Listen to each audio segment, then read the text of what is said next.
মানুষের অবদানের কথা আমরা প্রতিনিয়ত স্বীকার করি। মনুষ্য উত্তর প্রাণীদের কথা আমরা সেভাবে স্বীকার করি কি?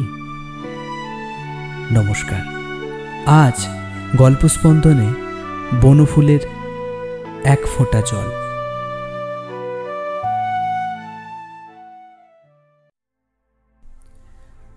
রামগঞ্জের জমিদার শ্যামবাবু যে খেয়ালি লোক তা জানতাম, কিন্তু তাঁর খেয়াল যে এতদূর খাপছাড়া হতে পারে তা ভাবিনি।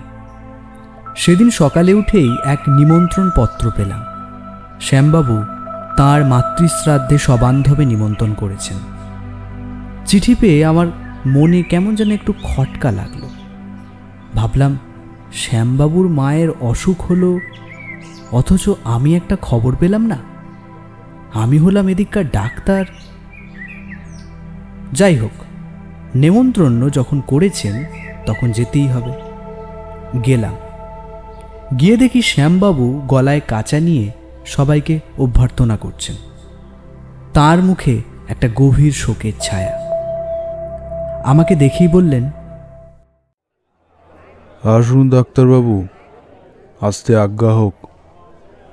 দু চার কথার পর জিজ্ঞাসা করলাম, ও, আপনি শোনেননি বুঝি? আমার মা তো আমার ছেলেবেলাতেই মারা গেছেন। তাকে আমার মনেও নেই। ইনি আমার আর এক মা, সত্যিকারের মা ছিলেন। ভদ্রলোকের গলা কাঁপতে লাগলো। আমি বললাম, কি রকম? কে তিনি? তিনি বললেন, আমার মঙ্গলা গায়। আমার মা কবে ছেলেবেলায় মারা গেছেন মনে নেই। সেই থেকেই তো ওই গাইটি তো দুধ খাইয়ে আমাকে এত বড় করেছে। ওরই দুধে আমার দেহ মন পুষ্ট। আমার সেই মা আমায় এতদিন পরে ছেড়ে চলে গেলেন ডাক্তারবাবু। এই বলে তিনি হু হু করে কেঁদে ফেললেন। আমার বিস্ময়ের আর সীমা রইল না।